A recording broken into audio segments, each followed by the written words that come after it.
ನಿಜವಾಗ್ಲೂ ಜೈ ಜವಾನ್ ಜೈ ಕಿಸಾನ್ ಅಂತ ಹೇಳ್ತಾರೆ. ಈ ಭಾರತ ದೇಶ ಇವತ್ತು ಸಮೃದ್ಧವಾಗಿರ್ಬೇಕಂತ ಹೇಳಿದ್ರೆ ದೇಶದಲ್ಲಿ ಅನ್ನ ಕೊಡುವ ರೈತ, ದೇಶವನ್ನು ಕಾಯುವ ಸೈನಿಕ, ಇವರು ಸಮೃದ್ಧಿಯಿಂದ ಇರಬೇಕು.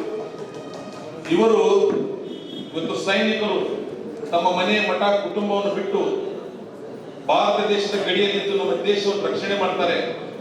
ಅದೇ ತರ ನಮ್ಮ ರೈತ ಬಾಂಧವರು ರಾತ್ರಿ ಹಗಲಲ್ಲದೆ ಹಾವು ಚೇಳುಗಳಲ್ಲದೆ ತಮ್ಮ ಸಂಕಷ್ಟಗಳನ್ನು ಅನುಭವಿಸಿ ಇವತ್ತು ಈ ದೇಶದ 140 ಕೋಟಿ ಜನರಿಗೆ ಅನ್ನ ಕೊಡುವಂತ ಕೆಲಸ ನಮ್ಮ ರೈತ ಬಾಂಧವರು ಮಾಡ್ತಾ ಇದ್ದಾರೆ. ಇವತ್ತಿನ ಪರಿಸ್ಥಿತಿಯಲ್ಲಿ ಯಾಕೆ ವರ್ಧಾಪೇಟೆ ಜೋಡಣೆ ಆಗ್ಬೇಕಂತ ಹೇಳಿದ್ರೆ, ಇವತ್ತು ವಿಶೇಷವಾಗಿ ಹಾವೇರಿ ಗದಗ ಧಾರವಾಡ ಜಿಲ್ಲೆಯ ಭಾಗದಲ್ಲಿ ಅಂತರ್ಜಲ ಮಟ್ಟ ಎಷ್ಟು ಕುಸಿದಿದೆ ಅಂತ ಹೇಳಿದ್ರೆ, ಇವತ್ತು ನಾವು ಬೋರ್ವೆಲ್ ಹೊಡಿಬೇಕಂದ್ರೆ 500-600 ಫೂಟ್ಗಿಂತ ಒಳಗೆ ನೀರು ಬೀಳೋದಿಲ್ಲ. ನಮ್ಮ ಬಾಲ್ಯದ ಜೀವನಗಳಲ್ಲಿ ನಾವು ನೋಡಿದಾಗ 70-80 ಫೂಟಿಗೆ ನೀರು ಬೀಳ್ತಾ ಇತ್ತು. ಇವತ್ತು ಯಾವುದೇ ಒಂದು ಬೋರ್ ಹೊಡಿಬೇಕಂದ್ರೆ 500-600 ಫೂಟ್ ಹೊಡೆಯುವಂತ ಇವತ್ತು ಅವಶ್ಯಕತೆ ಇದೆ. ಇವತ್ತು ಮಳೆ ಕೂಡ ಯಾವುದೇ ರೀತಿಯ ಒಂದು ನಿಯಮಿತ ರೀತಿಯಲ್ಲಿ ಮಳೆ ಬರ್ತಾ ಇಲ್ಲ. ಯಾವುದೋ ಕಾಲಕ್ಕೆ ಮಳೆ ಬರ್ತಾ ಇದೆ, ಯಾವಾಗ ಅವಶ್ಯಕತೆ ಇರ್ತಿತ್ತು ಅವತ್ತು ಮಳೆ ಬರೋದಿಲ್ಲ. ಅಂತ ಒಂದು ಕಾಲಮಾನದಲ್ಲಿ ತಂತ್ರಜ್ಞಾನ ಮತ್ತು ವಿಜ್ಞಾನ ಬೆಳೆದಿರುವಂತಹ ಸಂದರ್ಭದಲ್ಲಿ ಇವತ್ತು ಭಾರತ ದೇಶ ಸ್ವತಂತ್ರ ಇದ್ದಾಗ ಇದ್ದಂತ ಜನಸಂಖ್ಯೆ ಅದರ 3 ಪಟ್ಟಾಗಿದೆ. ಅದರ ಭಾರತಕ್ಕೆ ಸ್ವತಂತ್ರ ಸಿಕ್ಕಾಗ ಭಾರತ ದೇಶದಲ್ಲಿರುವಂತಹ ಜಮೀನು ಅಷ್ಟು ಜಮೀನು ಉಳಿದಿಲ್ಲ. ಈಗ ಜನಸಂಖ್ಯೆ 3 ಪಟ್ಟಾಗಿ ಇದ್ದಂತ ಜಮೀನು 25% ಕಡಿಮೆ ಆಗಿದೆ. ಇಂಥ ಒಂದು ಸಂದರ್ಭದಲ್ಲಿ ಈ ದೇಶದಲ್ಲಿರುವಂತಹ 140 ಕೋಟಿ ಜನರಿಗೆ ಇವತ್ತು ನಾವು ಅನ್ನ ಕೊಡಬೇಕು, ಬೇರೆ ದೇಶದ ಮೇಲೆ ನಾವು ಅವಲಂಬನೆ ಆಗಬಾರ್ದು ಅಂತ ಹೇಳಿದ್ರೆ, ನಮ್ಮ ದೇಶಗಳಲ್ಲಿ ವ್ಯವಸ್ಥಿತವಾಗಿ ಪಕ್ಷಾತೀತವಾಗಿ ಜಾತ್ಯತೀತವಾಗಿ ಎಲ್ಲ ಮುಖಂಡರು ಕೂಡ ಮುಂದಿನ ಪೀಳಿಗೆಗೆ ಭವಿಷ್ಯಕ್ಕಾಗಿ ಇವತ್ತು ನಾವು ಯೋಚನೆ ಮಾಡಿ ಇಂಥ ನೀರಾವರಿ ಯೋಜನೆಗಳನ್ನು ಯಾವುದೇ ರೀತಿಯ ವಿರೋಧಕ್ಕೆ ತಕ್ಕದೆ ಬಗ್ಗದೆ ಗಟ್ಟಿಯಾಗಿ ನಿಂತು ಅದನ್ನು ಜಾರಿಗೆ ತರುವಂತ ಕೆಲಸ ನಾವು ಜನಪ್ರತಿನಿಧಿಗಳು ಮಾಡಬೇಕಾಗಿದೆ ಅಂತ ಮಾತನ್ನ ಈ ಸಂದರ್ಭದಲ್ಲಿ ಬಹಳ ವಿಮಾನದಿಂದ ಹೇಳಲಿಕ್ಕೆ ಬಯಸ್ತಾ ಇದ್ದೇನೆ.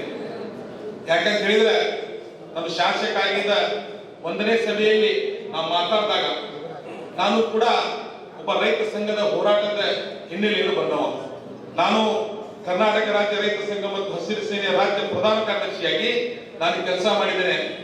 ಮತ್ತು ಹಾನಗಲ್ ತಾಲೂಕಿನಲ್ಲಿ ಬಾಳೆಂಬೆಳೆ ನೀರಾವರಿ ಯೋಜನೆಗೆ ಹೋರಾಟ ಮಾಡ್ತಿದ್ವಿ. ಬಹಳಷ್ಟು ದಿನ ಹೋರಾಟ ಮಾಡಿದ ನಂತರ ಶ್ರೀನಿವಾಸ್ ಮಾನೆ ಸಾಹೇಬರು ಬಂದ ನಂತರ ಆ ಯೋಜನೆ ಜಾರಿಯಾಗಿದ್ದು ನಿಜವಾಗಲೂ ಹರ್ಷ ತಂದಿದೆ. ಯಾವುದೇ ಹೋರಾಟ ಅದು ವ್ಯರ್ಥ ಆಗುವುದಿಲ್ಲ. ಯಾವುದೇ ಹೋರಾಟ ಒಂದು ಒಳ್ಳೆಯ ವಿಚಾರಗಳು, ಒಂದು ಒಳ್ಳೆಯ ಯೋಚನೆಗಳು ಇಟ್ಕೊಂಡು ಮಾಡಿದಾಗ ಆ ಹೋರಾಟಕ್ಕೆ ದೇವರು ನಮ್ಗೆ ಶಕ್ತಿ ಕೊಡ್ತಾರೆ. ಇವತ್ತು ವರ್ಧಾಪೇಟೆ ನಿಧಿಯ ಹೋರಾಟ ಅದು ನಿಜವಾದ ಹೋರಾಟ ಅಂತೇಳಿ ಪರಮ ಪೂಜ್ಯರಿಗೆ ಗೊತ್ತಾಯ್ತು. ಇವತ್ತು ಪರಮ ಪೂಜ್ಯರು ಇದರಲ್ಲಿ ಭಾಗವಹಿಸ್ಯಾರ. ಒಮ್ಮೆ ಪರಮ ಪೂಜ್ಯರ ಭಾಗವಹಿಸಿದ ಮೇಲೆ ಯಾರು ರಾಜಕಾರಣ ಮಾಡಕ್ ಬರೋದಿಲ್ಲ. ಯಾಕಂತ ಹೇಳಿದ್ರೆ ಚಾವಿ ಹತ್ತಂಗದು. ನಮ್ಮ ರೈತ ಸಂಘದ ಮುಖಂಡರು ಬಹಳ ಹುಷಾರು. ಇವತ್ತು 2 ಪಕ್ಷದ ಮುಖಂಡರಿಗೆ ಇವತ್ತು ಚಾವಿ ಹಾಕುವಂತ ಕೆಲಸ ಮಾಡಿದ್ದಾರೆ. ಇದರಲ್ಲಿ ಯಾರು ಕೂಡ ತಮ್ಮ ಪಕ್ಷ ಅಥವಾ ರಾಜಕೀಯ ಹಿತಾಸಕ್ತಿಯನ್ನು ಬದಗೊತ್ತಿ ಹಾವೇರಿ ಜಿಲ್ಲೆಗೆ ವರ್ಧಾಪೇಟೆ ನದಿ ಜೋಡಣೆ ಆಗ್ಲಿಕ್ಕೆ ಎಲ್ಲರೂ ಕೂಡ ಇವತ್ತು ಇಲ್ಲಿಂದ ಸಂಕಲ್ಪ ಮಾಡಿ ಹೋಗ್ಬೇಕನ್ನಂತ ಮನವಿ ಕೂಡ ಈ ಸಂದರ್ಭದಲ್ಲಿ ನಾನು ಮಾಡಲಿಕ್ಕೆ ಬಯಸ್ತಾ ಇದ್ದೇನೆ. ನಾನು ಶಾಸಕ ನಮ್ಮ ವಿಧಾನಸಭಾ ಕ್ಷೇತ್ರದಲ್ಲಿ ಒಂದು ಕಾರ್ಯಕ್ರಮ ಇದ್ದಾಗ ನಮ್ಮ ಲೋಕಸಭಾ ಕ್ಷೇತ್ರದ ಸಂಸದರು, ಕೇಂದ್ರದ ಸಚಿವರಾದಂತ ಜೋಶಿ ಸಾಹೇಬರು ಬಂದಿದ್ರು. ಅವರ ಮುಂದೆ ನಾನು ಪ್ರಸ್ತಾಪ ಮಾಡಿದ್ದೆ. ಒಬ್ಬ ಶಾಸಕನಾಗಿ ಎಲ್ಲೋ ಒಬ್ಬ ರೈತ ಮುಖಂಡನಾಗಿ ನಾನು ಹೇಳಿದ್ದೆ ಅವರಿಗೆ, ಸರ್ ವರ್ಧಾಪೇಟೆ ನದಿ ಜೋಡಣೆ ಆಗ್ಬೇಕು ಅಂದಾಗ ಅವರು ನನ್ನ ಮಾತು ಹೇಳಿದ್ರು, ನೀವು ರಾಜ್ಯ ಸರ್ಕಾರದಿಂದ DPR ಮಾಡಿ ಕಳಿಸುವಂತ ಕೆಲಸ ಮಾಡಿ, ಮುಂದಿನ ಯೋಜನೆಯನ್ನು ನಾವು ಮಾಡೇ ಮಾಡ್ತೀವಿ ಅಂತ ಮಾತನ್ನು ಹೇಳಿದ್ರು. ನಾನು ಹಲವಾರು ಸಭೆಯಲ್ಲೂ ಕೂಡ ಹೇಳಿದ್ದೀನಿ. ರಾಜ್ಯ ಸರ್ಕಾರದಿಂದ ಇವತ್ತು ಅಧಿಕೃತವಾಗಿ ರಾಜ್ಯ ಮತ್ತು ಕೇಂದ್ರ ಸರ್ಕಾರ MOU ಸೈನ್ ಆಗಿದೆ. ಯೋಜನೆ ಜಾರಿಯಾಗುವ ಹಂತದಲ್ಲಿ ಕೆಲವೊಂದು ವಿಚಾರಗಳು ಪ್ರಸ್ತಾಪ ನಡೀತಾ ಇದ್ದಾವೆ. ಮೊನ್ನೆ ನಡೆದಂತ ಬೆಳಗಾಂ ಅಧಿವೇಶನದಲ್ಲೂ ಕೂಡ ನಾನು ಅಧಿವೇಶನದಲ್ಲಿ ಮಾತನಾಡಿ, ಅವಾಗ ಅದೇ ಅಧಿವೇಶನದಲ್ಲಿ ನಾನು ಉತ್ತರ ಕನ್ನಡ ಜಿಲ್ಲೆಯ ಎಲ್ಲ ಶಾಸಕರು ಮತ್ತು ಸಂಸದರಿಗೆ ಕೈ ಮುಗಿದು ನಾನು ಮನವಿ ಮಾಡಿದ್ದೇನೆ. ನೀವು ನಿಮ್ಮ ಪರಿಸರಕ್ಕಾಗಿ ಹೋರಾಡ್ತಾ ಇದ್ರೆ, ಇವತ್ತು ನಾವು ನಮ್ಮ ಕ್ಷೇತ್ರದ ಜನರ ಬದುಕಿಗಾಗಿ ಹೋರಾಟ ಮಾಡ್ತಾ ಇದ್ದೀವಿ. ಇವತ್ತು ಜಗತ್ತಿನಲ್ಲಿ ಇವತ್ತು ಮಾನವ ಕುಲದ ಸುಖಕ್ಕಾಗಿ ದೇವರು ಪರಿಸರ ಮಾಡಿದ್ದಾನೆ, ನದಿಗಳು ಮಾಡಿದ್ದಾರೆ, ಸಮುದ್ರ, ಸೂರ್ಯ, ಚಂದ್ರ, ಇದೆಲ್ಲ ಮಾನವ ಕುಲದ ಒಂದು ಅಭ್ಯುದಯಕ್ಕೆ, ಒಂದು ಉತ್ತಮ ಒಂದು ಜೀವನಕ್ಕೆ ದೇವರು ಮಾಡಿದ್ದಾರೆ. ಆದ್ದರಿಂದ ಪರಿಸರ ಇವತ್ತಿನ ಒಂದು ತಂತ್ರಜ್ಞಾನ ಮತ್ತು ವಿಜ್ಞಾನವನ್ನು ಉಪಯೋಗ ಮಾಡಿದಾಗ ಪರಿಸರ ಹಾನಿಯಾಗಲಾರ್ದಂಗ ಆ ಯೋಜನೆಯನ್ನು ಜಾರಿಗೊಳಿಸಲಿಕ್ಕೆ ಅವಕಾಶ ಇದೆ ಅನ್ನೋ ಮಾತನ್ನು ಕೂಡ ಇವತ್ತು ನಾವು ಉತ್ತರ ಕನ್ನಡ ಜಿಲ್ಲೆಯ ಎಲ್ಲ ಜನರಿಗೂ ಕೂಡ ಮನವರಿಕೆ ಮಾಡುವಂತ ಕೆಲಸ ಇವತ್ತು ಮಾಡಬೇಕಾಗಿದೆ. ನಾನು ಮೊದಲು 2013-14 ಟಿಕೆಟ್ ಕೇಳುವಾಗ ಕುನ್ನೂರು ಸಾಹೇಬರು ಇದರ ಬಗ್ಗೆ ಬಹಳಷ್ಟು ಹೋರಾಟ ಮಾಡಿದ್ದಾರೆ. ಇವರು ಇದರ ಬಗ್ಗೆ ಪಾದಯಾತ್ರೆ ಮಾಡಿದ್ದಾರೆ. ನನಗೆ ವಿಶೇಷವಾಗಿ ಈ ಯೋಜನೆ ಬಗ್ಗೆ ಬಹಳಷ್ಟು ಮಾಹಿತಿ ಕೊಟ್ಟಂತವರು ನಮ್ಮ ಕುನ್ನೂರು ಸಾಹೇಬರು ಅನ್ನೋ ಮಾತನ್ನ ಈ ಸಂದರ್ಭದಲ್ಲಿ ನಾನು ನಿಮಗೆ ಹೇಳಲಿಕ್ಕೆ ಬಯಸ್ತಾ ಇದ್ದೇನೆ.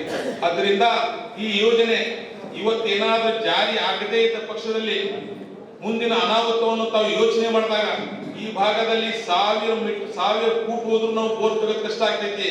ಯಾಕಂತ ಹೇಳಿದ್ರೆ ಅಂತರ್ಜಲ ಮಟ್ಟ ಅಷ್ಟು ಕುಸಿದಿದೆ. ಇವತ್ತು ಈ ವರ್ಷ ಇಷ್ಟು ಹೆಚ್ಚು ಮಳೆಯಾಗಿದ್ದು ಅತಿವೃಷ್ಟಿ ಆದ್ರೂ ಕೂಡ ಈಗ ನೀವು ಬೇಕಾದ್ರೆ ಮಾರ್ಚ್ ಏಪ್ರಿಲ್ ಹೋಗ್ರಿ, ಬೋರ್ಗಳು ಬಿಡೋದು ಚಾಲೂ ಮಾಡೋದು ಬೋರ್ಗಳು ಬಂದ್ ಆಗ್ತಾವು. ಇದು ಒಂದು ದೊಡ್ಡ ಅನಾಹುತದ ಸಂಕೇತ ಅಂತ ಮಾತಾಡ್ತೀನಿ. ಮುಂದಿನ ಪೀಳಿಗೆಗೆ ಜನರಿಗೆ ಇವತ್ತು ಅನ್ನಕ್ಕಾಗಿ, ಕುಡಿಯೋ ನೀರಿಗಾಗಿ ಈ ಭಾಗದ ಜನ ಪರಿತಪಿಸಬಾರದು, ಈ ಭಾಗದ ಜನ ಕಷ್ಟ ಪಡಬಾರದು ಅಂತ ಹೇಳಿದ್ರೆ ಈ ಭಾಗದ ಜನಪ್ರತಿನಿಧಿಗಳ ಕರ್ತವ್ಯ ಇದೆ. ಈ ಯೋಜನೆಯನ್ನು ಜಾರಿ ಮಾಡಲಿಕ್ಕೆ ಯಾವುದೇ ರೀತಿಯ ಹೋರಾಟ ಕುಸಿದ್ದಾಗಬೇಕು, ಯಾವುದೇ ರೀತಿಯ ತ್ಯಾಗ ಕುಸಿದ್ದಾಗಬೇಕು, ಯಾವುದೇ ರೀತಿಯ ಮನವರಿಕೆಗೂ ಸಿದ್ಧಾಗಬೇಕು ಅನ್ನೋ ಮಾತನ್ನ ಗುಂಡೆಗೆ ಏನಾಗಿದೆ ಅಂತ ಹೇಳಿದ್ರೆ ಕೇಂದ್ರ ಸರ್ಕಾರದ ಪ್ರತಿನಿಧಿಯಾಗಿ ಬಸವರಾಜ ಬೊಮ್ಮಾಯಿ ಸಾಹೇಬರಿದ್ದಾರೆ, ರಾಜ್ಯ ಸರ್ಕಾರದ ಪ್ರತಿನಿಧಿಯಾಗಿ ಇವತ್ತು ಈ ಜಿಲ್ಲೆಯಲ್ಲಿ 6 ಜನ ಶಾಸಕರಿದ್ದಾರೆ. ಇವತ್ತು 6 ಜನ ಶಾಸಕರು ಮತ್ತು ಇವತ್ತು ಮಾನ್ಯ ಉಪಮುಖ್ಯಮಂತ್ರಿಗಳಿಗೆ ಮನವಿ ಮಾಡಿ ಈಗಾಗಲೇ ರಾಜ್ಯ ಸರ್ಕಾರದ ಕೆಲಸ ಒಂದು ಹಂತಕ್ಕೆ ಬಂದಿದೆ. ಆದ್ದರಿಂದ ಇಲ್ಲಿರುವಂತಹ ವಿಶೇಷವಾಗಿ ಬಸವರಾಜ ಬೊಮ್ಮಾಯಿ ಸಾಹೇಬರು ನಾನು ಮನವಿ ಮಾಡ್ತೇನೆ, ತಾವುಗಳು ಇದನ್ನು ಮುಂದಾಳತ್ವವನ್ನು ವಹಿಸಿಕೊಂಡು ಎಲ್ಲ ಶಾಸಕರು, ರೈತ ಮುಖಂಡರು, ಮಠಾಧೀಶರ ನಿಯೋಗ ಬೇಕಾದ್ರೆ ಕರ್ಕೊಂಡು ಹೋಗಿ ಇದಕ್ಕೆ ಆದಷ್ಟು ಬೇಗ ಅನುದಾನವನ್ನು ಕೊಡಿಸುವ ಮುಖಾಂತರ ಈ ಯೋಜನೆ ಜಾರಿಗೆ ಮಾಡಲಿಕ್ಕೆ ತಾವೆಲ್ಲ ಪ್ರಾಮಾಣಿಕವಾಗಿ ಪ್ರಯತ್ನ ಮಾಡಬೇಕನ್ನೋ ಮಾತಿನ ಸಂದರ್ಭದಲ್ಲಿ ಹೇಳಿ, ನಾನು ಒಬ್ಬ ರೈತ ಸಂಘದ ಒಬ್ಬ ಸದಸ್ಯರಾಗಿ ಯಾವುದೇ ಹೋರಾಟಕ್ಕೆ ತಾವು ಕರೆದ್ರೆ ನಮ್ಮ ಜಿಲ್ಲೆಯ 6 ಜನ ಶಾಸಕರು ಹಾಗೂ ಎಲ್ಲರೂ ಕೂಡ ತಮ್ಮ ಜೊತೆಗೆ ನಾವು ಇರ್ತೇವೆ ಅನ್ನೋ ಮಾತನ್ನು ಹೇಳಿ ರೈತ ಸಂಘದ ಮಠಾಧೀಶರ ಹೋರಾಟಕ್ಕೆ ಜಯವಾಗಲಿ ಅನ್ನೋ ಮಾತಿನ ಸಂದರ್ಭದಲ್ಲಿ ಹೇಳಿ ಎಲ್ಲರೂ ವಂದಿಸಿ ನನ್ನ ಮುಗಿಸ್ತೇನೆ. ಜೈ ಹಿಂದ್.